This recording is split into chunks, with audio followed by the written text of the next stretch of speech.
काळाचाही काळ संतांची आवडे तो काळाचाही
सत्ता नाही तेथे एके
मोहे न पवेशीण ऐसे राखे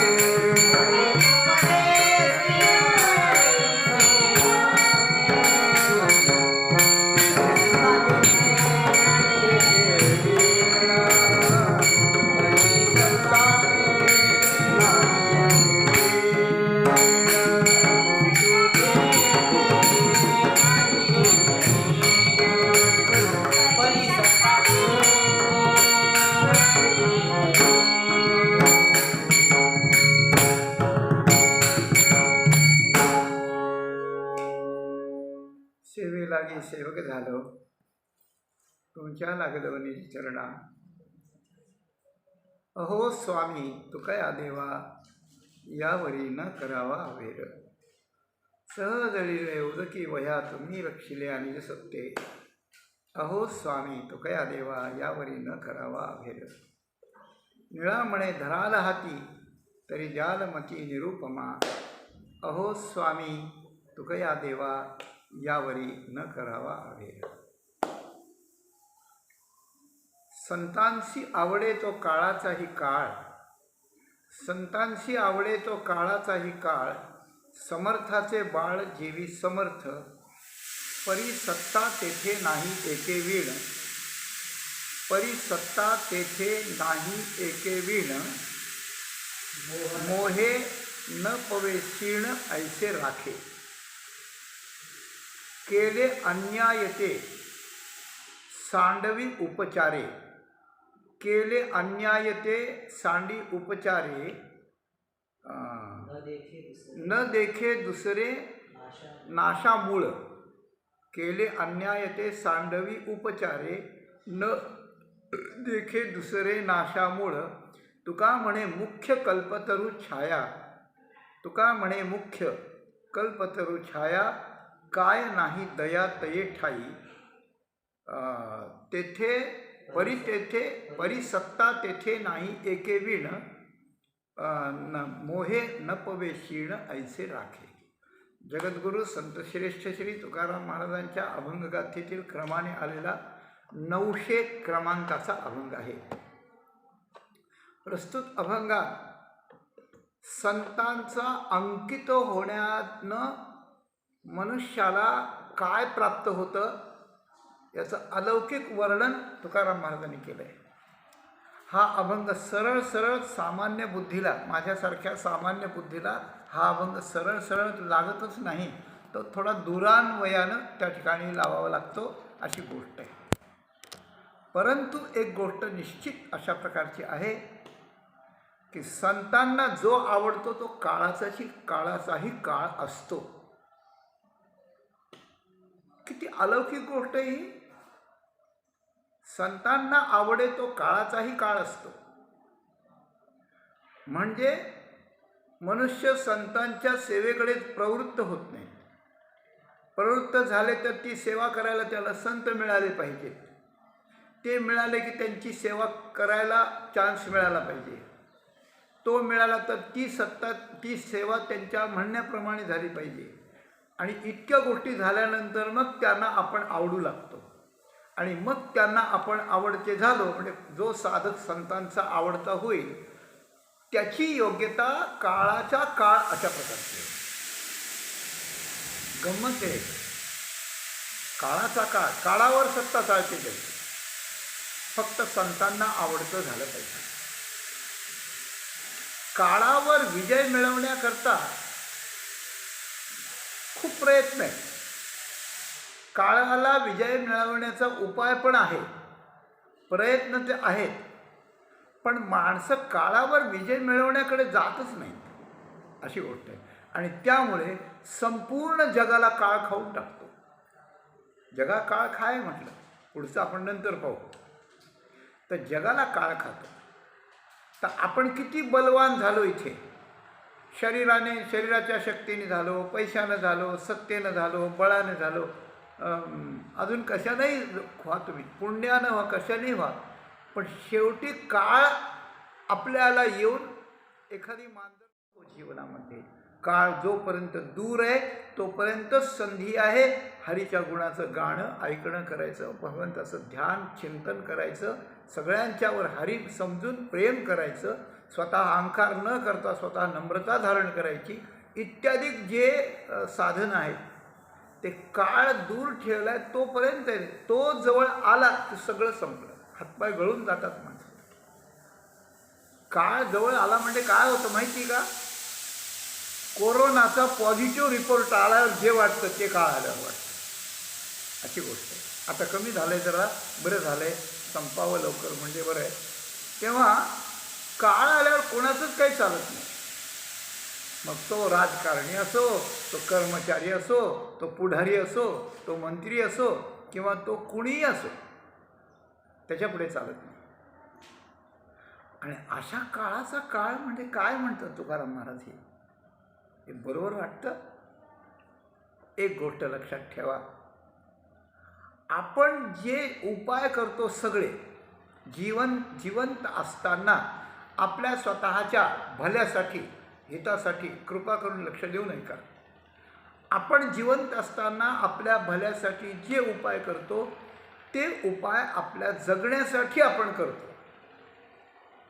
आपण जगलं पाहिजे, आपण चांगल्या पद्धतीनं जगलं पाहिजे, आपण खाण्यापिण्याने रेलचेल असलेलं जगलं पाहिजे, आपण मान सन्मानानं प्रतिष्ठेनं जगलं पाहिजे, याच्यासाठी आपण करतो.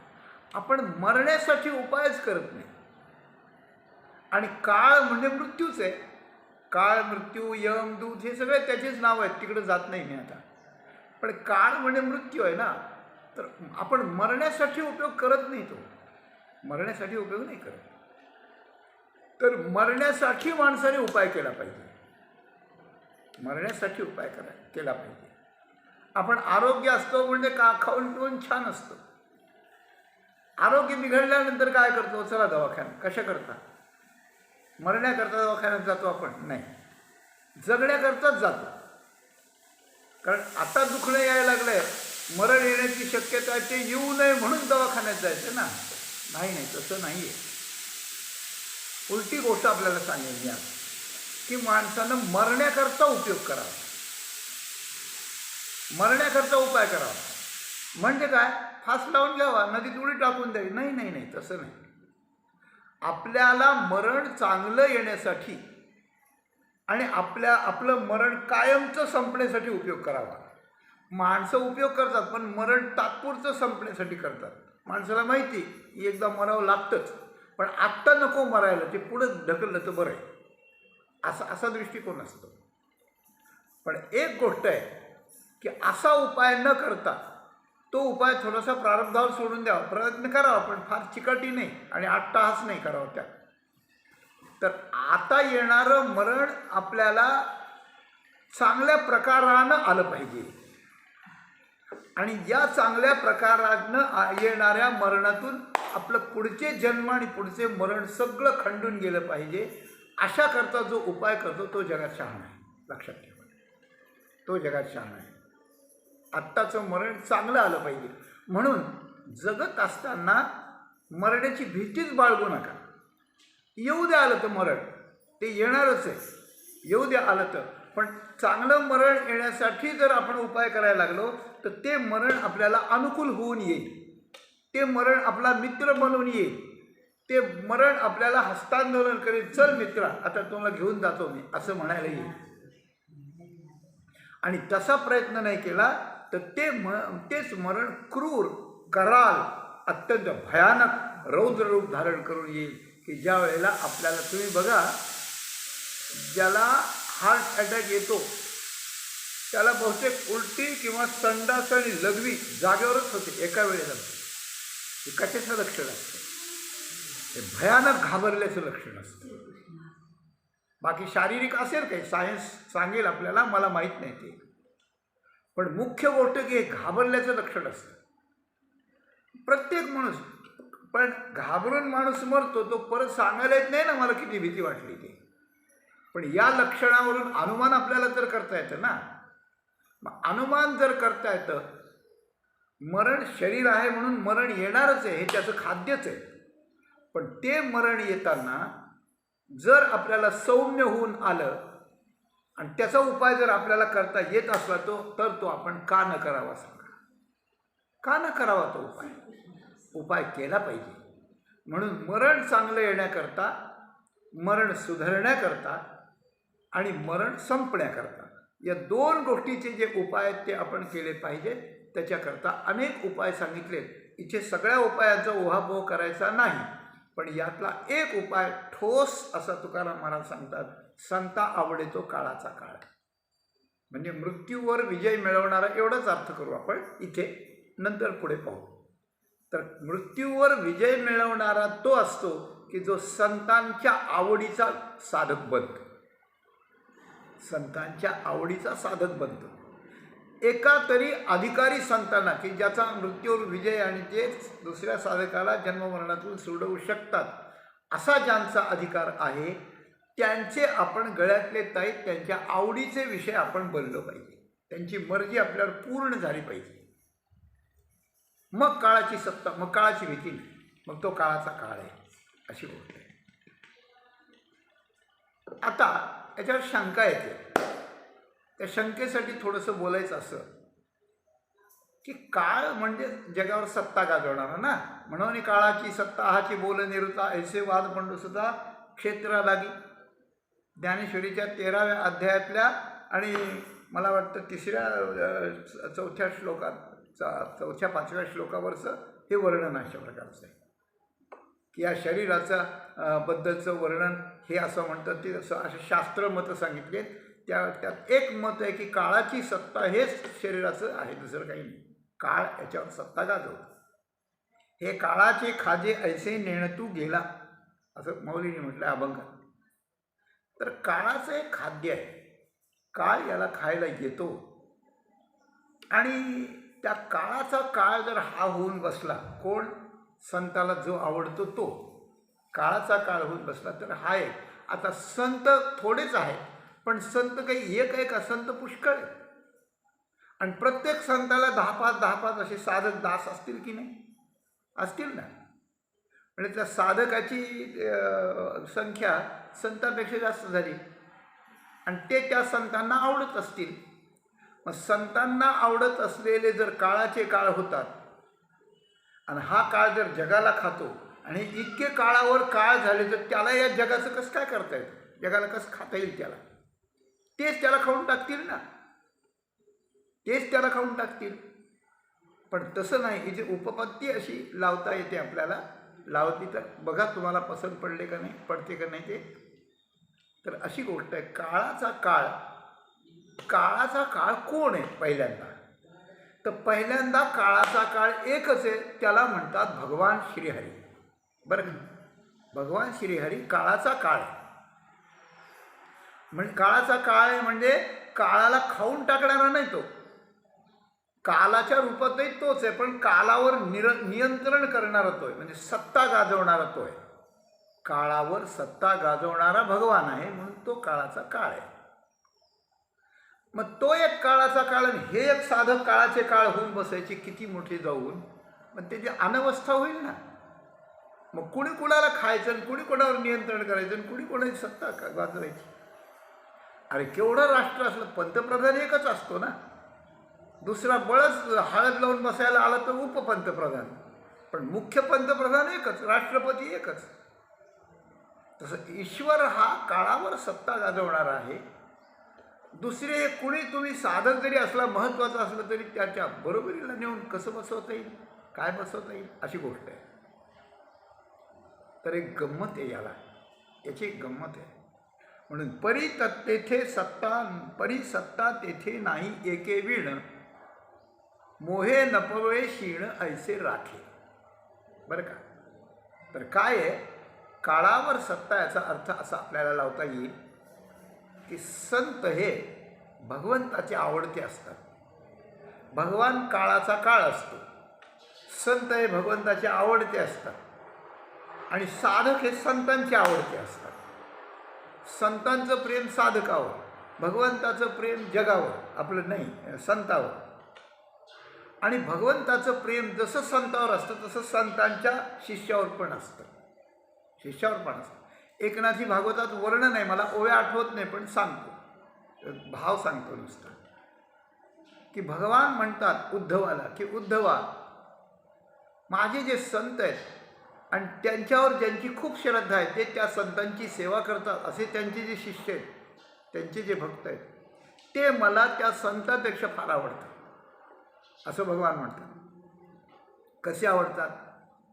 आई वडिलांना मुलगा आवडतो, निर्विवाद आहे, पण आई वडिलांना मुलापेक्षाही नातू जास्त आवडतो. बरोबर आहे का नाही? बरोबर आहे. कारण म्हणतात हे दूध आहे आणि ही दुधावरची साय आहे, नातू म्हणजे तो जास्त आवडतो. जसा आजोबा आजींना मुलापेक्षा नातू आवडतो, त्याप्रमाणे भगवंताला संतापेक्षा त्यांचे शिष्य, त्यांची सेवा करणारे, त्यांची मर्जी संपादन करणारे साधक आवडतात. त्याचं कारण असतं की माझे संत इतके प्रिय आहेत मला आणि त्यांची सेवा हे करून त्यांना प्रसन्न ठेवतात ना, मग ते तेव्हा भगवान तिचे असं म्हणतात एकनाथी भागवतामध्ये एकादश स्कंधामध्ये, की मला जर उद्धार करण्याची वेळ आली तर मी माझ्या संतांचा उद्धार, माझ्या भक्ताचा उद्धार नंतर करतो, पण माझ्या भक्ताचे जे भक्त आहेत त्यांचा उद्धार मी आधी करतो. हे भगवंताचं संतांपेक्षा साधक आवडण्याचं लक्षण आहे. माझ्या संतांचा उद्धार मी नंतर करतो. आणखी एक प्रमाण आपल्याला सांगेल की ज्ञानेश्वर माऊलींची कन्या स्वतःला म्हणून घेणारे आणि ज्ञानोबारायांची कृपा प्राप्त असलेले अमरावतीचे प्रज्ञाचक्षू गुलाबराव महाराज, त्यांचं जे काव्य आहे, त्यांच्या काव्यात त्यांनी भगवंताला जे पसायदान मागितले त्यात असं म्हटलं आहे की देवा, माऊलींना मागितलंय, देवाला मागितलंय की तुम्ही माझा उद्धार नंतर करा, पण माझ्यावर ज्यांची श्रद्धा आहे आणि माझ्यावरच्या श्रद्धेनं जे आपलं जीवन जगतात त्या माझ्या साधकांचं आणि शिष्यांचं कल्याण तुम्ही आधी करा, माझं नंतर केलं चालेल, अशी गोष्ट. जसं आई, आपण नाही जेवलं तर चालेल पण मुलाला जीव घातलं पाहिजे हे जसं असतं, त्याप्रमाणे संतांनाही साधकाबद्दल वाटतं आणि देवालाही संतापेक्षा साधकाजवळ वाटतं. याचा अर्थ असा आहे की भगवंताला संत आवडतात आणि भगवंताला त्याहून साधक आवडतात आणि संतांना साधक आवडतात. म्हणजे तो साधक आपल्या गुरुचा म्हणजे आपल्या संतांचाही आवडता होतो, त्याबरोबर भगवंताचाही आवडता होतो. या जगावर मुख्य सत्ता आहे भगवंताची. या जगावर मुख्य सत्ता आहे भगवंताची आणि उपसत्ता आहे काळाची. पण आपण भगवंताचं काहीच करत नसल्यामुळे आपला काळाचा संबंध येतो, गाठ आपली त्याचीच पडते. तो काळाचा काळ भगवान मागेच राहत होतो, अशी गोष्ट होते. आणि हाच काळ आपल्याला खायला येतो, म्हणून आपल्याला त्याची भेट होत नाही. पण ज्याने संतांची सेवा करून किंवा भगवंताची सेवा करून ज्याने साधन पक्क केलेलं आहे त्यांच्याशी असते, अशी गोष्ट आहे. तर मी आत्ता जे बोललो की मुख्य सत्ता आहे भगवंताची आणि उपसत्ता आहे काळाची. तो काळ सत्ता गाजवतो. पण उपसत्ता मुख्य सत्ता हे मी कशाच्या आधाराने बोलतो, तर त्याचं उत्तर भगवंतानं 9व्या अध्यायात त्या ठिकाणी उत्तर सांगितलं आहे बरं का. गतिर्भक्ता भरता प्रभू साक्षी निवास शरणम सुहृद प्रभवाः प्रलयाः स्थानं प्रमाणं बीजमव्ययम्. नाही, निधानं बीजमव्ययम्. तर भगवान म्हणतात की माझी काळावर आणि या जगावर सत्ता आहे. माझ्या सत्तेनं हे चालतं, सगळीच सत्ता आहे. जगावरही भगवंताची आहे, काळाची वेगळी आहे, भगवंताची वेगळी आहे. भगवंताची कशी आहे, तर भगवंतानं आपल्या सत्तेचं स्वरूप सांगितलं आहे आणि त्याच्यात काळ माझ्या अंकित हे सांगितलं. आकाशे सर्वत्र वसावे. अगदी श्रुती माऊलींनाही हेच सांगितलं आहे बरं का, की आकाश वायू हे सगळं त्या ठिकाणी मला भितात आणि मला भिवून आपापले कामं वेळेवरती त्या ठिकाणी करतात.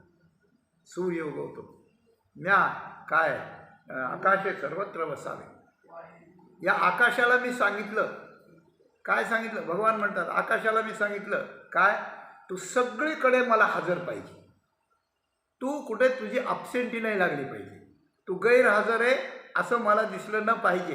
कोणाला सांगलं, आकाशाला. आकाश म्हणलं ठीक आहे, राहतो मी तसं. मग त्याच्यावर वॉच ठेवण्यासाठी त्या आकाशापासून झालेल्या वायूला सांगितलं. वायूने नाव भरी उगे नसावे. त्या वायूला सांगितलं की तुझं एक काम काय, हे विशाल आकाशात तू फेरफटका मारायचा, इकडून तिकडं तिकडून तिकडं तिकडून इकडं, आणि ते सगळीकडे हजर आहे का बघ त्याच्याकडे. नसलं तर मला सांगायला, मग मी बघतो त्याच्याकडे. सर्वत्र वसावे अशा आकाशाला आज्ञा देऊन त्याच्यावर वॉच ठेवण्याकरता वायूला सांगितलं की तू इकडे इकडे फिरत जा आणि बघ सगळीकडे आहे का नाही, कुठे त्याचा अभाव असला तर मला सांगायला. ठीक आहे. आकाशाला सांगितलं, या वायूला सांगितलं फिरायचं, तू सगळीकडे आहे ना, हा वायू सतत फिरतो का नाही याच्यावर लक्ष ठेव. शाबा, सत्ताधारी असंच करीत असतो, याचं त्याच्यावर वॉच ठेवायचं. मग म्या बोलविले काय आकाश वायूने नावभरी उगे नसावे. पावके दहावे वर्षावे जळे पर्वती बैसकांना संडावे. 5 भूतांना हे कामं सांगितलं. त्या तेजाला, त्या सूर्यनारायणाला, त्या तेजाला सांगितलं, अग्नीला सांगितलं की तू काय कर, हे आकाशन वायू सगळं गार करून टाकतील सगळं. मला इथे जीव पाठवायचे, माणसं पाठवते, प्राणी पाठवायचे, त्यांना ऊर्जा पाहिजे, म्हणून तू दाहकपणा धरायचा, तू जाळायचंस. आणि जाळताना 2 गोष्टी करायच्या. एक सामान्य रूपानं सगळ्यांच्या जठरात राहायचं, म्हणजे त्यांना जीवन द्यायचं, आणि ज्या अनावश्यक वस्तू आहेत त्या वेळेला त्या ठिकाणी त्या जाळून टाकायच्या, किंवा प्रलयाच्या वेळेला सगळं समाप्त करायचं. पावके दहावे. वायूला सांगितलं की वायू हा जर जास्त गरम करायला लागला तर तू शीतल करायला तू वर्षाव कर, वर्षावे जळे. आणि लोकांना राहण्याकरता, साधन करण्याकरता, आपलं जीवन जगण्याकरता भूमी आणि पर्वत यांच्यावर यांना सांगितलं की पर्वती बैसकांना संडावी, समुद्री रेखानं ओलांडावी. अशा प्रकारचं त्या ठिकाणी सगळ्या पंचमहाभूतांना जीवाच्या कल्याणाकरता आणि स्थिरतेकरता मी आज्ञा दिल्यात भगवान म्हणतात.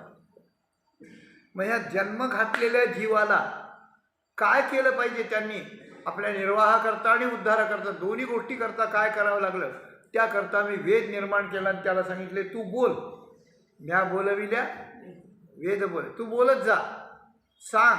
हे सगळे ब्राह्मण विद्वान लोक आहेत, ज्यांना सांग काय काय करावं ते. शिष्य परंपरा, गुरु शिष्य परंपरा, तुझ्या सगळ्या शाखा वाढू दे. म्या बोलविल्या वेद बोल. आणि वेदानं सांगितलेली कर्म सगळ्यांनी उद्धाराकरता आणि निर्वाहाकरता करण्याकरता देशकालाची म्हणजे कालाची मर्यादा असण्याकरता ती कळण्याकरता एक घड्याळ ठेवलं. म्हणजे सूर्याला सांगितलं म्या चालविल्या सूर्य चाले, सूर्य उगवला, 5 वाजले 7 वाजले, चला संध्येची वेळ झाली, अमुक झालं तमुक झालं, याच्याकरता सूर्य चाले. म्या हालविल्या प्राण आले जो जगाते चालिता.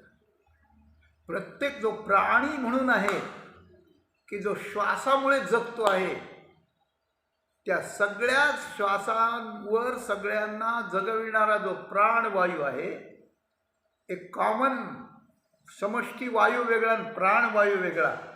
तर त्या प्राणवायूला सांगितलं की ज्या प्राण्याचं जितकं आयुष्य असेल तोपर्यंत त्याला आग बाहेर यायला तू हजर राहायचं, गैरहजर राहायचं नाही. कारण प्राण जर गेला, लाईट जशी येते, 2 दिवस आमच्याकडे लाईटच नाही, काहीतरी मेणबत्ती लावून काहीतरी राहता येतं, पण 2 दिवस आमचा श्वासच नाही. आता काय होईल पुढं, हे काही सांगायची गरज आहे का. प्राणवायू म्या हलविल्या प्राण हले जो जगाते चालित. ह्या सगळ्या गोष्टी माझ्या सत्तेनं चालतात. उद्धवा ऐक, ह्या सगळ्या गोष्टी माझ्यानं चालतात. तिकडे उद्धवा ऐक, इकडे हे ऐक, अर्जुना ऐक. आणि आत्ता मुख्य मुद्दा आपला इथे आहे की या लोकांना जगविण्यासाठी या गोष्टी सगळ्या आकाश, वायू, तेज, जल, पृथ्वी, पर्वत आणि वेद आणि सूर्यनारायण, हे सगळ्या गोष्टी मी ज्या नियोजित केल्यात अर्जुना, त्या लोकांना जगवण्यासाठी. पण लोकांना जगवण्याच्या मर्यादेत त्यांनी माझी साधना करून माझ्याकडे यावं. आणि ते जर न येत असतील तर त्यांची आयुर्मर्यादा संपवण्याकरता अजून एक तिसरा घातला, ते काळाला सांगितलं. मियाची नियमिला साता काळू ग्रासी तसे भूता, ये म्हणिया गते पण दुसतात सकळे दयाची. इथे माझा मुद्दा आहे. आयुष्य संपलेल्या जीवांना, अन्याय करणाऱ्या जीवांना, लोकांना त्रास देणाऱ्या जीवांना, साधन न करणाऱ्या जीवांना त्यांच्या कर्माचं प्रायश्चित्त देण्यासाठी मी एक भयंकर काळ नियोजित केलेला आहे. आणि त्याला सांगितलं की ज्याचं आयुष्य संपेल त्याच्यावर लक्ष ठेवायचं आणि जायचं, त्याला पकडायचं. मांजर उंदर पकडे तसं हे साप बेडूक बेडकाला पकडतो त्याप्रमाणे, आणि त्या ठिकाणी त्या यमाकडे घेऊन जायचं, तो बघल काय ते. अशी व्यवस्था ऐसी हे विश्वव्यवस्था अनादि जे पार्था असं म्हटलं. तर त्याकरता काळाला सांगितलं आहे, काळ मिया नियमिला साता, मी त्याची नेमणूक केली आहे, त्याला पगार देऊन की तू आमच्याकडं नोकर. म्हणजे भगवान काळाचा मालक कसा आहे याचं वर्णन आहे. भगवान म्हणतात मिया नियमिला साता, आणि मिया नियमिल्यामुळे तो भूतांना ग्रास करतो. आणि ये म्हणिया गते, म्हणिया गते म्हणजे मी माझ्या म्हणण्याप्रमाणे ज्यांची गती चालते, म्हणजे माझ्या म्हणण्याप्रमाणे जे वागतात, माझ्या म्हणण्याप्रमाणे ज्यांना वागावं लागतं, म्हणजे माझी सत्ता ज्यांच्यावर चालते, हे सगळे मी या म्हणिया गते आहेत. कोण? पंचमहाभूत हे झाले, पण काळही माझ्या म्हणण्यानं चालणारा अशा प्रकारचा आहे. एखाद्याला म्हटलं काळा याच्यावर तू धडक घालू नकोस, ते माझं गिऱ्हाईक आहे, किंवा भगवंताचं नामस्मरण करणाऱ्या सुद्धा काळ काही करत नाही असं म्हणतात, किंवा संतांना जो आवडता असतो त्यालाही तो काळ काही करत नाही, अशी गोष्ट आहे. म्हणजे काळाचा काळ आहे भगवान, आणि काळाचा काळ जर भगवान आहे तर शंका होती आपली की संता आवडे तो काळाचा काळ, हा काळाचा काळ कसा होतो. तर इथं अर्थ एवढाच अर्थ आपल्याला घ्यायचा की काळाचा काळ म्हणजे आपल्याला काळ कराल होऊन येतो, आपल्याला घाबरगुंडी पडते, आपल्याला त्याच्यापासून त्रास होतो, यातना भोगाव्या लागतात, त्या यातना तो त्याला देऊ शकत नाही, म्हणजे तो काळाचा काळ. आणि याचं कारण असं की काळाचा काळ जो भगवान आहे त्याची याच्यावर संतावर मर्जी आणि संतांची या साधकावर मर्जी आहे, म्हणून त्याच्यात तो जवळचा आहे आणि तो त्या काळाचा मालक आहे, म्हणून त्याला काळ काही करीत नाही असा संबंध लावावा लागतो. असा संबंध लावायचा आणि असा संबंध लावल्यानंतर काळाचा काळ तो कसा असतो. तुकाराम महाराजांनी इतक्या गोष्टी जरी अशा सांगितल्या नसल्या तर दुसऱ्या याच्या उत्तरार्धातल्या दृष्टांतात त्याचं सगळे बीज आहे. समर्थाचे बाळ जेवी समर्थ. एखादा राजा आहे, देशाचा राजा आहे आणि त्या राजाचं बाळक आहे, एकुलतं एक. राजाला जसे लोक मानतात तसंच बाळकालाही मानतात. मग बालक काय सिंहासनावर बसून काय न्यायनिवाडा करीत असतं काय? बालक काय जगाला आज्ञा देऊन नोकरांना आज्ञा देत असतं? बाळाला काहीच कळत नाही. आपलं बाळ तसंच राजाचं बाळ. ते भाग्य घेऊन आले, त्याचं भाग्य उदय, हा भाग सगळा स्वतंत्र. पण त्याचं ज्ञान, त्याचं शिव करणं हे सामान्य बाळासारखंच असतं ना. पण नाही, राजाची सत्ता त्याच्यावर अव्यक्तपणे काम करीत असते आणि ही त्या राजाच्या नोकरांना कळत असतं की याला आपण थोडा त्रास दिला की राजा आपली गर्दनच उचलली. कारण राजाचं बाळ आहे, राजाचं बाळ आहे म्हणून सत्तेचा अंश, राजाचा जसा हा अंश आहे तसा सत्तेचा अंशही याच्याकडे आला आहे. ते बाळाला कळत नसू दे नसलं तर, पण त्यांच्या दृष्टीने जैसे समर्थाचे बाळ समर्थ असं म्हटलं. म्हणून लोक त्याला असं करतात. त्याप्रमाणे देवाचे आवडेल ते संत आहे, संतांचा आवडता साधक आहे. हा जरी माणूस दिसत असला तरी पण त्यांची मर्जी याच्यावर आहे, म्हणून त्यांच्या सत्तेचा अंश याच्यात आलेला आहे, म्हणून काळ त्याच्यावर चाल करीत नाही. हे काळाचं काळ पण भक्ताचं अशा प्रकारे साधकाचं आहे, अशी गोष्ट आहे. मी एक तुकाराम महाराजांच्या प्रमाणानं आपल्याला सांगतो. नाट प्रकरणात जे आणि काय 4थ्या क्रमांकाचा जो अभंग आहे, आता पावेन सकळ सुखे खादले कदा ते न देखे अवघे सरळे पारिखे सकळ देखे माह्य. तिथं तुकाराम महाराज म्हणतात की आम्ही विठोबा रखुमाईचे लढीवाळ डिंगर झालो. म्हणजे विठोबा रखुमाईचं आम्ही बाळक बनलो. आमचा विठोबा समर्थ आहे. ज्ञानदेव म्हणे हरी माझा समर्थ. आमचा विठोबा समर्थ आहे म्हणून आम्ही बाळ त्याच्यासारखेच समर्थ आहोत. आम्ही काही कमी नाही. म्हणून काय झालंय, आमचं जगदाकारी झाली सत्ता. आम्ही ज्याचे बाळक बनलो त्याच्या सत्तेचा अंश आमच्याकडे येतो, म्हणजे त्याची मर्जी आमच्यावर, एवढाच अर्थ. आणि तो काळावर त्याची सत्ता आहे, म्हणून आता जगदाकारी झाली सत्ता. आता आमची सत्ता झाली. वारुली गेली पराधीनता. आम्ही कसंही वागतो आता, काही तावदान फोडतो, काही करतो, खोड्या करतो, काही करतो, आम्ही कसंही वागतो, पण आम्हाला कोणी काही म्हणत नाही. वारुली गेली पराधीनता.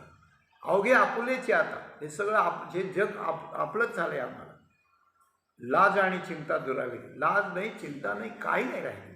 का? अरे लहान मूल आईसमोर खेळत आहे ना, त्याला कसली लाज आणि कसली चिंता त्याला. कारण या अभंगाचं ध्रुपदच आहे. जवळी विठ्ठल रखुमाई बहिणी बंधू बाप आई सकळ गोतांची का साई पारखी काही ऐसे नेणे. आम्हाला परक काहीच राहिलं नाही आता. हे सगळं जग विठोबाचं आहे आणि विठोबा रखुमाई माझे आई बाप आहेत, म्हणून त्यांची सत्ता माझी सत्ता, त्यांचा परिवार माझा परिवार, त्यांचं प्रेम माझं प्रेम, काहीच फरक नाही राहिला. अशा प्रकारानं हे काळाचे काळ होतात. मग काळ डुंकूनही पाहत नाही त्यांच्याकडं. जगा काळ खाय आम्ही माथा दिले पाय. आणि त्याचं प्रमाण काय?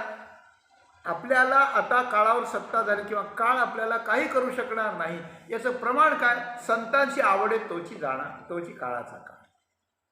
एका तरी संतांना आपण आवडलो पाहिजे, मग आपण काळाचा काळ होतो. आणि याला पुराणाकडे आपण जाऊया. पुराणामध्ये प्रसिद्ध स्वच्छ सूर्यप्रकाशा इतकं स्वच्छ उदाहरण आहे ध्रुव बाळाचं. ध्रुव बाळाचं उदाहरण. ध्रुवाकडं काय होतं? त्याला आईनं धिक्कारलं, सावत्राईनं. बाप काही बोलू शकला नाही, ते बोलणं त्याला खोचलं. मग आईनं त्याला उपदेश केला, सुनीतीनं. आत्तिष्ठ तत्तात विमत्सरस्त्वम उक्तम समात्रापि यदव्यलिकम आराधयाधोक्षज पादपद्मम यदीच्छसे ध्यासन उत्तमो यथा. आईनं योग्य उपदेश केला. सावत्राई असली तरी तिचा मत्सर करू नकोस, ती योग्य बोलली आहे. तुला जर उत्तम स्थान पाहिजे असेल तर तुला अधोक्षजाची आराधना केली पाहिजे, असं त्या अभंगातला त्या श्लोकातला भाव आहे. तू जा. आणि त्याला पाठवलं तिने. आता ध्रुव एक बाळक आहे, तो भगवंताकडे गेला म्हणून भगवंतांनी त्याचा अंगीकार केला. की सुनीती ही पतिव्रता आहे, तिनं त्याला पाठवलं म्हणून अंगीकार केला, का सावत्राई बोलली म्हणून अंगीकार केला, असं नाही आहे. कथेत आपण बारकाईने आपण सगळी कथा भागवतातली बघून घ्या. तर गेल्यानंतर भगवंताच्या इच्छेने त्याला संत भेटले, नारदजी भेटले. आणि नारदजींचा आणि ध्रुवाचा जो संवाद झाला, त्या ध्रुवाच्या संवादाचं जे फलित आहे किंवा त्याचं जे स्वरूप आहे, त्याच संतांशी आवडे तो काळाचा काळ, या सगळ्याचा अर्थ अगदी व्यवस्थित बसलेला आहे. नारदांना त्याने नमस्कार केला. नारदजींना ध्रुवानं नमस्कार केला, आईने संस्कार दिले होते म्हणून. नाही तर बाबांना नमस्कार करते म्हणतं नाही, मग ती आई मुंडकं घेते आणि दाबते आणि ती कोकलतं मोठ्याने.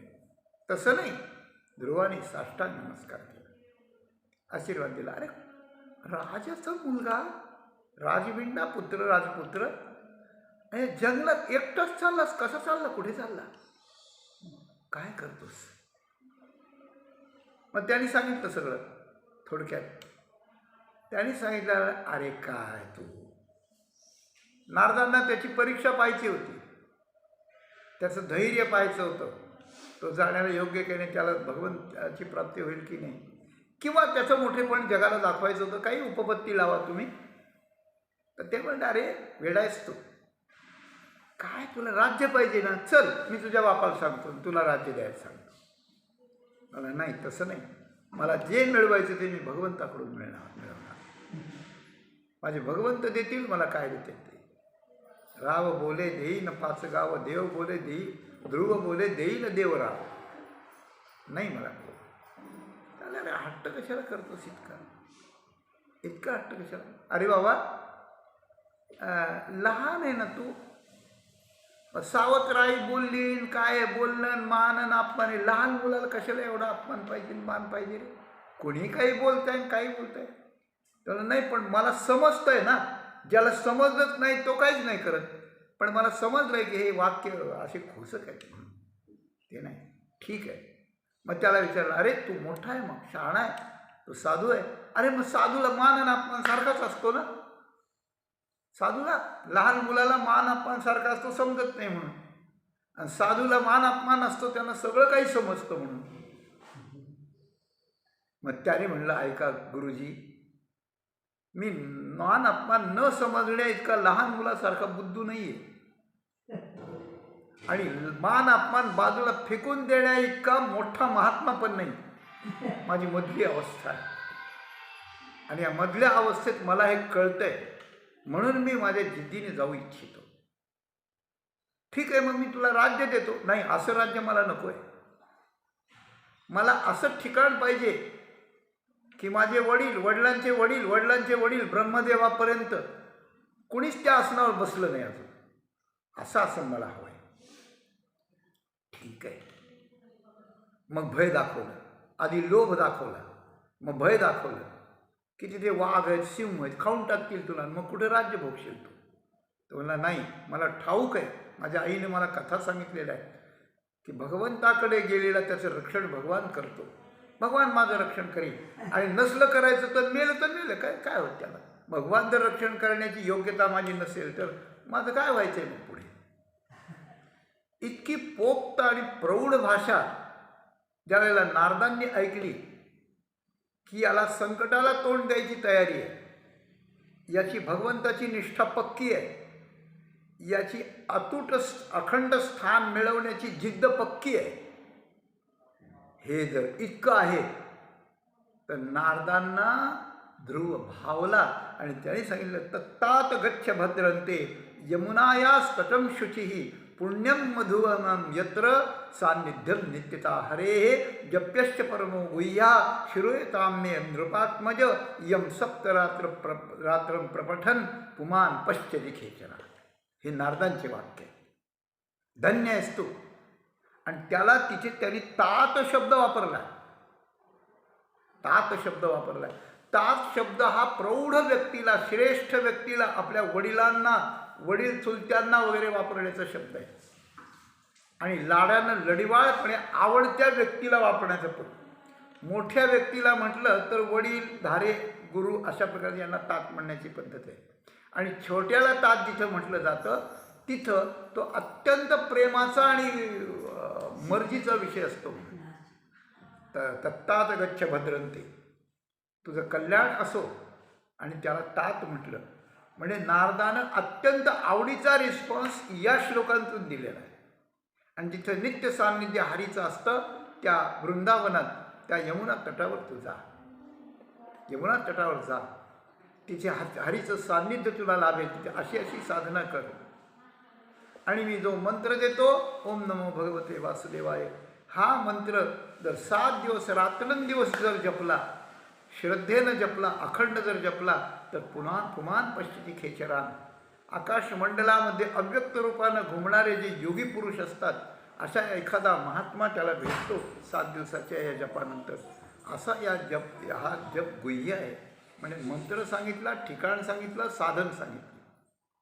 हे कधी झालं तर संतांचा आवडता ठरला म्हणून झालं. आणि त्याचा परिणाम झाला. सगळी कथा सांगत नाही. 5 महिने गेले आणि 6व्या महिन्यात भगवान त्या ठिकाणी सगळ्यांचे श्वास कोंडले तेव्हा वैकुंठाहून धावत आले. तिथं वर्णन आलंय ध्रुवाला दर्शन द्यायला नाही आले प्रभू, ध्रुवाचं दर्शन घ्यायला आले.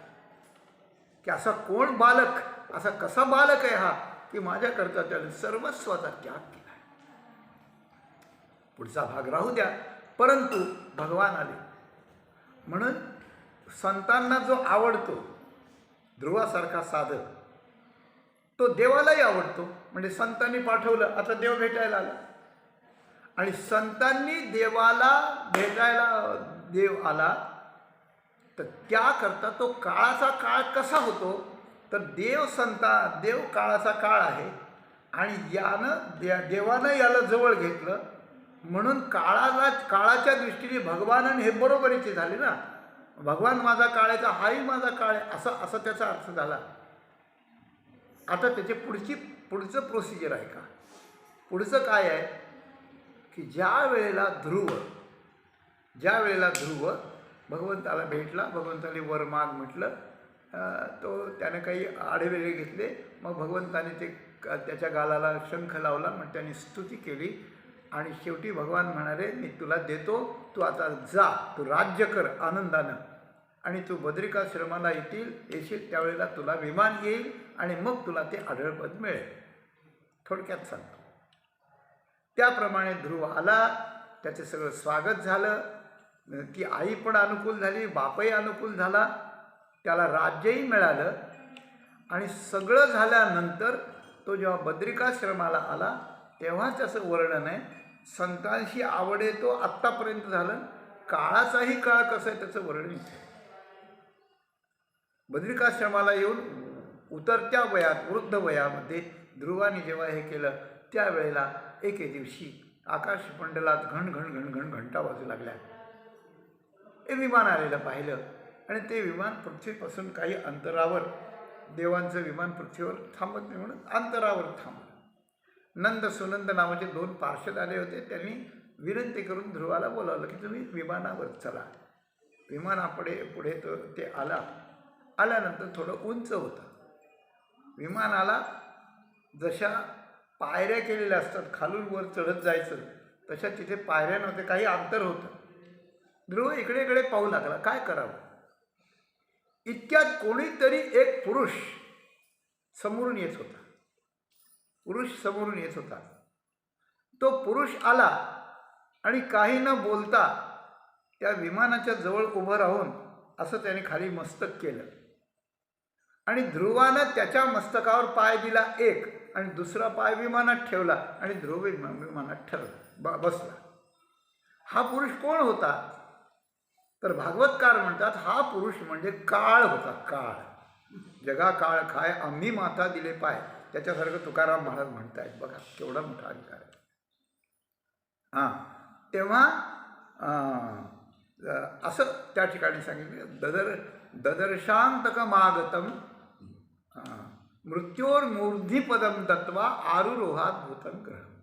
असं म्हणजे काळ जवळ आला, काळानं मस्तक वाकवलं, त्याच्यावर ध्रुवानं पाय दिला. मृत्योर्मूर्ध्निपदम दत्व, मृत्यू म्हणजे काळ आणि मूर्ध्नी म्हणजे मस्तकावर पाय देऊन वर त्या ठिकाणी आरुरोहात भूत, त्या अद्भुत ग्रहावर, अद्भुत वाहनावर विराजमान झाले ध्रुव, असं वर्णन आहे. तर या गोष्टीचा अर्थ इथे काळाचाही काळ या शब्दाचा अर्थ आहे. आणि संतांशी आवड येतो तर त्याने नारदांनी त्याची परीक्षा पाहून त्याला पास करून त्याला तत्ताज गच्छ भद्रंते, त्याला तुझं कल्याण असो आणि तू तात हे संबोधन दिलं की आवडीचं लक्षण असतं आणि ते त्याला त्या ठिकाणी दिलं आहे. म्हणून हे उदाहरण त्याच्याकडे बसतं. गंमत अशी आहे, संत हे भगवंताचे लाडके असतात आणि साधक हा संतांचा आवडता म्हणजे लाडका जर असेल तर तोही भगवंताचा त्याच्यापेक्षा लाडका असतो. आणि भगवंताची सत्ता काळावर आहे म्हणून तुकाराम महाराजांनी याला काळाचा काळ म्हटलं. इथपर्यंत आपण चिंतन करीत आलो. पण तुकाराम महाराजांनी इथे एक दुसरी गोष्ट सांगितली. काय? परी तेथे सत्ता नाही एके वीण, परी तेथे सत्ता नाही एके वीण, मोहे नपवे शीण ऐसे राखे. म्हणजे काय? तर ज्या वेळेला साधक असतो आणि आपल्या गुरूंना आवडत असतो त्यावेळेला गुरु त्याचं रक्षण करतात. गुरु त्याचं रक्षण करतात आणि तोही गुरूंची सेवा करताना आपलं रक्षण करतो. म्हणजे गुरूंची सेवा अगदी नीट करतो, व्यवस्थित करतो. म्हणून तो मग निर्भय होतो काळापासून. याला एक छोटीशी गोष्ट उदाहरण सांगितलं जातं बरं का. ज्या वेळेला समर्थ रामदास स्वामी होते त्यावेळेस त्यांनी म्हणले, समर्थाची या सेवका वक्र आहे, ऐसा सर्व भूमंडळी कोण आहे, दयाची लीला वर्णिती लोकचिनी, नुपेक्षी कदा रामदासाभिमानी. समर्थाने म्हटले. तर राम त्याच्या दासाला कधी उपेक्षित नाही, म्हणजे काळाच्या ताब्यात देत नाही. आणि रामदासाचा तो दास असला तो रामदासही तितकाच समर्थ असतो. म्हणून तोही अशा प्रकारचं त्याला काळाच्या ताब्यात जाऊ देत नाही. समर्थांचा एक शिष्य आहे, साधक आहे, त्याला फार येत आहे असं नाही, पण गुरुवर अतीव निष्ठा आहे. आज्ञा कधीच भंग करणार नाही, काही स्वतःच. पण त्या गुरुजींनी त्याला, म्हणजे समर्थ रामदास स्वामी त्याला भिक्षेला पाठवलं की जा भिक्षा घेऊन ये, गावात जाऊन 5 घरी मागून भिक्षा घेऊन ये. मग तो गेला. गेल्यानंतर एका शास्त्री पंडितांचं घर होतं तिथे, ज्योतिषशास्त्राचे पंडित असलेले, ज्योतिषशास्त्राची पंडित पदवी मिळवलेले असे होते. आणि त्यांना हे धर्मन कर्मन हे संन्यासी लोक भिक्षा मागायला येते ते काही पटत नसावं कदाचित. त्यांनी साथ घातला, ओम भवती भिक्षांदी. त्यांना राग आला, म्हणलं हे काय ओरडतोस रे, दुपारी झोपायची वेळ आहे काय. तो म्हणतो, मालक असं बोलू नका, गृहस्थाचा धर्म आहे तो. अरे आम्हाला धर्म सांगायला लागला. मग त्याच्याकडं पाहिलं, त्याचा चेहरा आहे, ज्योतिष होते ना, चेहऱ्याकडं पाहिलं आणि त्याला सांगितलं, काय म्हणतोस काय म्हणतोस काय सांगतोस, उद्या 12 वाजता तू मरणार आहेस म्हणे. माझी भविष्यवाणी बघ खरी होती का नाही. तो साधक बिचारा घाबरला, मरणार आहे म्हटल्यावर. तर भिक्षा कशी बशी घेतली, गेला. गुरूंच्या पायावर डोकं ठेवून घळघळ अश्रू मोठ्याने हंबरडा पडून रडायला लागला की मला वाचवा गुरुजी, मला वाचवा, मला वाचवा. अरे काय झालं तुला, काय झालं काय झालं. त्याला जवळ घेतलं, त्याला शांत केलं. त्याने सगळे हकीकत केले की मी भिक्षा मागे गेलं, त्या माणसाने मला असं असं म्हटलं की तू उद्या 12 वाजता मरणार आहे. गुरूंनी पाहिलं, काळजी करू नकोस म्हणे, तुझा माझ्यावर विश्वास आहे का? हो. मग मी सांगेन तसं करायचं. त्याला काय काय सांगितलं ते त्याने केलं. उद्या 12 वाजेपर्यंत, आणि उद्या 11:30 11:45ला तू माझ्याजवळ यायचंच नाही. त्याला बोलावलं. एक अशी लांबडचं घोंगडी टाकून दिली, पांढरी शुभ्र घोंगडी असली समर्थांनी. त्याच्यावर ते मांडी घालून आसन लावून बसले, हातात माळ घेतली, देवाचा जप करीत बसले. त्याला म्हणून हां बस माझ्यावर. आता स्वामीच्या आसनावर कसं बसायचं, पण स्वामीने आज्ञा केली, आज तुला इथंच बसायचं आहे, आज माझी आज्ञा आहे. त्या घोंगडीवर बसवलं आणि सांगितलं, कुणी आलं आणि कुणी जर बोलावलं ते काही कर, पण या घोंगडीच्या खाली जायचं नाही. घोंगडी सोडून गेला की मेला. हां, घोंगडीच्या सोडून जायचं नाही. तो म्हटला बरं ठीक आहे. हे जप करीत बसले आणि आल्यानंतर मग आले 2 लोक आले. कोण असतील ते? यम असतील, यमाचे दूत असतील. आणि ते म्हणाले, इकडे ये, इकडे ये, इकडे ये ना, तुम्हाला नाही येणार माझ्या गुरूंची आज्ञा. अरे तुला खायला देतो, तुला पैसे देतो, तुला अमुक देतो, तुला तमुक देतो. पण तो हल्ला नाही. त्यानं सगळं मानलं की माझे गुरु महाराज त्यांनी जे सांगितलं ते मी करणार, आणि गुरूंचा आवडता शिष्य आहे. ज्या वेळेला वेळ टळून गेली त्यावेळेला ते निघून गेले. त्यावेळेला गुरूंनी जप संपवला आणि त्यांनी पायावर डोकं ठेवलं. काल रडत होता मला मरणातून वाचवा म्हणून, आज रडत होता कृतज्ञतेने, आज मला तुम्ही होता म्हणून मी वाचलो आज, नाही तर आज मला मृत्यू आला असता. समर्थाची या सेवका कोण वक्र कोण पाहे, अशी गोष्ट आहे. म्हणून ज्याच्यावर काळ झडप घालू शकत नाही तो संतांचा आवडता आहे. म्हणून संत देवाची आवडते आणि देवाची त्यांच्यावर सत्ता आहे, अशा प्रकारचं आहे. पण एक शंका आहे याच्यात.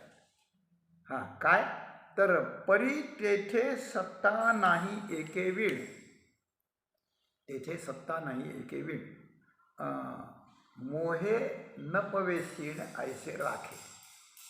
इथं एक गोष्ट आहे की सत्ता हे काळाचा काळ असल्यामुळे त्या काळाची एक सत्ता, भगवंताची एक सत्ता, हे संतांची एक सत्ता, मग काळाची एक सत्ता नाही. नाही, तसं नाही. तुकाराम महाराजांनी जगदाकारी झाली सत्ता, आता जी प्रमाण सांगितलं ना नाटकातलं, जगदाकारी झाली सत्ता वारून गेली परंपरा. तर आमची सत्ता झाली याचा अर्थ आमचे आईबाप विठोबा रखुमाई आहेत आणि त्यांची सत्ता, आणि आम्ही त्यांचे बालक आहेत म्हणून आमची सत्ता. त्यांची सत्ता मोडून आमच्याकडे आली असं नाही. सत्तेचं विकेंद्रीकरण नाही. तिथे एक संध सत्ता आहे आणि एकाचीच सत्ता आहे. एक परी सत्ता तिथे नाही एके वेळ. आता सगळी सत्ता विभागली जाऊन आपल्या आपल्या परीनं सत्ता जितका अधिकार ज्याला येतो तो वापरतो, असं त्याचं विकेंद्रीकरण झालं असं नाही. हे तुकाराम महाराजांना सांगायचं असेल कदाचित. म्हणून एके वेळ सत्ता नाही, एकाचीच सत्ता, सत्या धन्याची की जी मायबाप, अशी गोष्ट आहे. आपण राजाला अनुकूल झालं की सगळे आपल्याला अनुकूल होतात, हा न्याय आहे. तिथं सत्ता प्रत्येकाला वेगळी वेगळी नाही, एकच आहे. पण एक गोष्ट आहे, ते गुरु त्याचं, ते संत त्याचं रक्षण करतात. कसं की हा सत्तेच्या बाहेर जाऊ नये म्हणून न पवे शीण तैसे राखे, तैसे राखे. संतांच्या आवडीचा भक्त आहे आणि संत देवाच्या आवडीचे म्हणून त्यांची सत्ता इथपर्यंत आली, आणि काळावर त्याची सत्ता असल्यामुळे काळाची सत्ता याच्यावर चालत नाही, इथपर्यंत ठीक आहे. पण या सत्तेच्या कक्षेच्या बाहेर यानं जाऊ नये, मग याला शीण होईल, म्हणून संत त्याचं रक्षण करतात, अशी गोष्ट आहे. कसं रक्षण करतात हे तर एक गंमत आहे इथे. जशी ती कासवी असते, कासवीच्या कासवीला स्तन नसतात, कासवीला गाई म्हशीसारखं दूध नसतं. मग काय असतं, कासवीच्या पुढे तिचं पिलू खेळत असतं आणि ती त्याच्याकडे प्रेमाने पाहत असते. त्याच्याकडे प्रेमानं पाहिलं की त्या पाहण्यानंच त्याचं पोट भरतं. कासवीची तुपे वगैरे राया असं नाही होत. कासवीची धार काढायची, मग त्याचं तूप करायचं, मग राजाला तूप वाढायचं, असं नाही. हे अभावाचं अनुपलब्धीचं प्रमाण आहे. हे वदतो व्याघात सारखं आहे. कासवीनी चेनी तुपे वगैरे राया हे अभावाचं उदाहरण आहे. मग कासवीच्या दृष्टीनंच त्याचं हे करतं. त्याची जबाबदारी काय आहे त्या कासवीच्या पिलाची? तिच्या दृष्टीच्या आड जायचं नाही. दृष्टीच्या आड गेला ते की त्याला उपाशी मरावं लागतं, त्याला चिखल खावं लागतं. त्याप्रमाणे सत्ता जी आहे भगवंताची, त्यांच्या पुढे संतांची आणि हा काळाचा काळ ठरण्याची जी सत्ता आहे, त्याच्या बाहेर यानं जाऊ नये, म्हणजे यानं कोणत्या मोहात पडू नये अशी गोष्ट आहे. मोहात पडू नये. मोहे नपवे शीण तैसे राखे. तर ते त्याचं संतांचा आवडता झाला म्हणजे संत त्याचं रक्षण करतात. रक्षण करतात म्हणजे त्यांना काळाला सांगायचं तू यांना काही असं म्हणण्याची गरज नाही. काळच काही करीत नाही. पण कुठपर्यंत? यांना जोपर्यंत या जगातला कशाचा मोह होत नाही तोपर्यंत. मोह झाला की मग त्याला क्षीण होतो, अशी गोष्ट आहे. मोह झाला की त्याला त्या ठिकाणी क्षीण होतो. आपण संतांच्या संगतीत गेलो आणि आपल्याला मागचा जर मोह झाला तर संत काय करणार आपल्याला? आपण तो मोहच आपल्याला दुःख देतो. लांबेल थोडंसं पण सांगतो. राजा परीक्षित वैराग्य धारण करून त्याला जेव्हा शाप झाला तक्षक डसणारे 7 दिवस, तेव्हा तो आला कुठं? शुकतीर्थावर आला. आणि आल्यानंतर 7 दिवस माझा उद्धार झाला पाहिजे असं म्हणू लागला. मग शुकदेव आले. पण शुकदेवांच्या पुढे बसलेल्या परीक्षिताला मागचं सगळं आठवत होतं. इरावतीसारखी सुंदर तरुण आज्ञाधारक पतिव्रता असलेली पत्नी, जन्मेजयासारखा कोवळा राजविंडा बालक, आज्ञाधारक प्रधान, इतकं विस्तारलेलं समुद्रवलयांकित राज्य, आपल्याला 4 भिंतीन 2-4 भांडे सोडवत नाहीत. तो सगळं सोडून आलाय. पण मागे त्याला थोडीशी आठवण होईल का नाही? आठवण होत होती की बायको काय करीत असतील, मुलं काय करीत असतील, प्रधानांनी कशी सोय लावली असेल, थोडंसं होतं काही. तर तिथे महात्मा सुतांच्या आणि शौनकाच्या संवादात हे वर्णन आहे. शौनकाने वर्णन केलं की धन्य आहे तो परीक्षित, कसं काय सोडून आला? तर सूत म्हणतात त्याच्यापेक्षा वरची गोष्ट सांगतो तुम्हाला की राजाला मागचा मोह ओढतोय लोहचुंबकासारखा.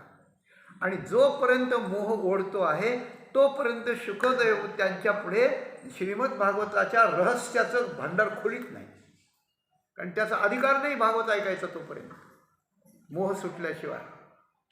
मोह धरिल्या ऐसे होईल, जे अस्ति प्रतिष्ठा जाईल आणि परलोकही अंतरेल ऐहिकेशी.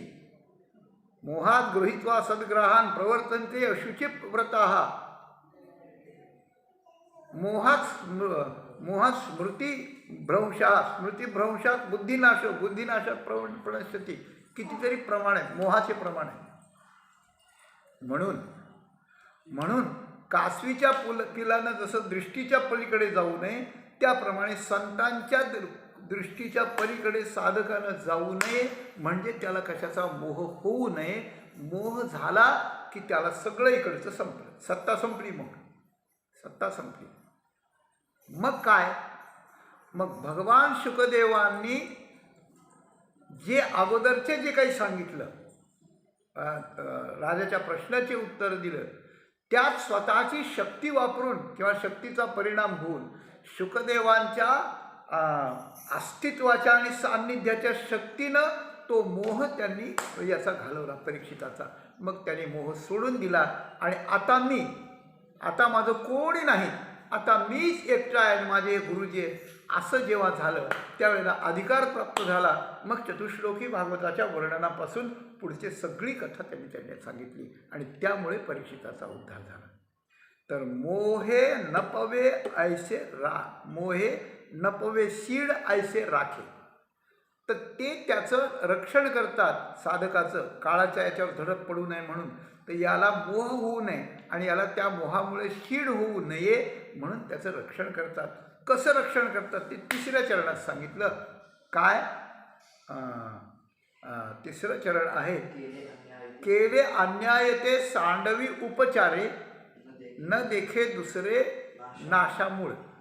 अशा संतांना आवडणाऱ्या साधकाकडून जरी काही अपराध झाला, आता मनुष्य शेवटी थोडीसा फार चूक होणार होते, तर त्यावेळेला ते संत निरनिराळ्या प्रकाराने त्या अपराधाला सांडवितात म्हणजे अपराधापासून दूर करतात, पुन्हा अपराध करणार नाही असं त्याला करतात. पण न देखे दुसरे नाशामूळ, की ज्याच्यापासून त्याचा मूळ नाश होईल असं त्याला शापबीप देत नाही, त्याला हकलून देत नाही, त्याला मारून टाकीत नाही, त्याला शिक्षा देत नाही, तर केले अन्याय ते सांडवी उपचारी निरनिराळ्या औपचारिकपणे निरनिराळे छोटे छोटे उपाय करून त्याला सांडवितात. त्याचा अहंकार घालवण्याकरता काहीतरी युक्ती करतात, काहीतरी त्याला माया रचतात, काहीतरी त्याला असं भीती दाखवतात थोडी, असं थोडे उपचार करून त्याच्या अन्यायापासून त्याला दूर करतात. पण त्याला मूळ नाश होईल असं दुसरं काही करत नाही असं ते त्याला त्या ठिकाणी सांगतात, अशी गोष्ट आहे. पण असं करताना म्हणून त्याला मोह न होईल, शीण न पवेल आणि या सत्तेचा उपाय त्याला होऊन तो या सत्तेत राहून सुखी राहील असं ते त्या ठिकाणी करतात. आणि तुकाराम महाराज शेवटी म्हणतात, तुका म्हणे मुख्य तरुवर शाखा कल्पतरू शाखा, तुका म्हणे मुख्य कल्पतरू शाखा काय नाही दया ती ठाई, अशी गोष्ट आहे. तर मग म्हणे असं कसं होतं हो, की संत एकदा आवडला, काळावर सत्ता झाली, पुन्हा अपराध करू लागला आणि एखाद्या वेळेस त्याला जर राग आला आणि त्याने जर त्याला काही वाईट केलं तर काय करावं, मग तर गेलं सगळं. नाही म्हणे, तर मुख्य तरुवर शाखा असं असतं. एखादा प्रौढ वृत्तीचा माणूस आणि एखादा माणूस त्याच्या सान्निध्यात आला आणि त्यांनी बरंच चांगलं केलं आणि एखादी चूक झाली, तर त्याची चूक पाहताना त्यांनी चांगलं काय केलं याचंही त्याच्या डोक्यात असतं. म्हणून त्या तारतम्यानं त्यांनी एकदा कल्पतरूची छाया जशी असते की तिथं मनुष्याला दुःख लागत नाही, जे कल्पिलेलं त्या मिळतं, तशी या संतांनी त्याच्यावर कल्पतरूसारखी छाया केलेलीच आहे. हा किरकोळ भाग असतो, बाकीचा दोष झाले आणि ते काढून टाकण्याकरता त्यांनी काहीतरी युक्ती केली आहे, हा किरकोळ भाग असतो. पण मुख्य भाग हा अशा प्रकारचा असतो की कल्पतरूसारखी छाया असते. पण कल्पतरूची छाया आपण जी कल्पना करावं तीच देते, पण हे संत कल्पतरू हे त्या ठिकाणी असं कल्पिलेलं देतात की जे आपण कल्पनेच्या पलीकडचं आहे ते त्याला देतात. जय जय देव श्री गुरु अकल्पनाख्य कल्पतरू स्वसंविद द्रुम बीज प्ररोहणावनी, असं 18व्या अध्यायातल्या मंगलाचरणात माऊलींनी गुरूंचं वर्णन केलेलं आहे की ते कल्पनेच्या पलीकडे देतात. आणि कल्पनेच्या पलीकडचं देण्याकरता ते जी छाया करतात ती छाया शीतळ, शांत, विस्तीर्ण अशा प्रकारची असते. त्या छायेच्या बाहेर ते त्याला जाऊ देत नाही, ते त्याला मोह होऊ देत नाही. त्याचे अपराध झाले तरी औपचारिक उपायांनी ते अपराध त्याचे बाजूला करतात आणि ते त्याच्या रक्षणाची जबाबदारी अशा प्रकारची घेतात, अशी गोष्ट आहे. गुरुचरित्रातल्या गुरुगीतेमध्ये एक विषय अशा प्रकारचा आला आहे की संतांचा जो अंकित झाला, संतांना जो मान्य झाला, संतांना जो प्रिय झाला, त्याच्यावर देव रागवला तरी त्याला काही होत नाही. देव रागवले आणि संत जर अनुकूल असले तर संत त्याचं रक्षण करू शकतात. पण संत जर रागवले, गुरु रागवले, तर देव त्याचं रक्षण करीत नाही. याचं कारण, याचं लक्षण अंबरीशाचं उदाहरण आपण पहा. देवानी म्हणजे अंबरीशाला विरुद्ध झालेल्या दुर्वास एवढे तपस्वी असूनही देवानं अगोदर त्याचा द्वेष केला, म्हणजे सुदर्शन पाठवलं त्याच्याकरता आणि मागून उपेक्षा केली की त्याच्याकडे जा, मी तुझा उद्धार करू शकत नाही, अशी गोष्ट आहे. म्हणून गुरूंचं रक्षण हे देवाच्या रक्षणापेक्षाही मोठ्या प्रकारचं आहे. आणि देवच काळाचा काळ असल्यामुळे गुरूंचं रक्षण असल्यावर हाही काळाचा काळ होतो. या उपपत्तीनं त्याचं जरी चुकलं तरी ते त्याला सांभाळून घेतात. तुका म्हणे वत्स धेनुवेचे चित्ती तैसे मज येती सांभाळते, ते अनेक जन्म सांभाळतात, एका जन्मात नाही. त्याच्याकडून जी कमी आहे ती तयारी करून घेतात. असं संतांचं संरक्षण, संतांची मर्जी, संतांना आवडणं हे ज्याला प्राप्त करून घेता येतं तो जगात असा निर्भय होतो. त्याला कसलंच भय राहत नाही आणि त्याला काहीच मिळवायचं राहत नाही. या संपूर्ण अभंगाचं तात्पर्य असं. आपली वेळ संपली म्हणून आपण थांबूया. जरी चिंतन यातलं राहिलं आहे असं वाटत असलं तरी, की आपण या जगात साधना खूप करावी, काळावर विजय मिळावा. आपल्यात हिंमत असली तर योगानं, ज्ञानाने नाहीतर भगवंताची भक्ती करावी आणि त्याहीपेक्षा एखाद्या संतांची सेवा करून त्यांची पूर्ण मर्जी आपल्यावर त्या ठिकाणी निर्माण करून घ्यावी आणि निर्भय होऊन आपली जीवनयात्रा सफल करावी, हा तुकाराम महाराजांचा संदेश आपल्या चरणी ठेवायचा प्रयत्न करून त्यांनी सेवा प्रभूंच्या आणि गुरूंच्या चरणी समर्पण करून इथेच आपल्या वाणीला पूर्ण विराम देऊ.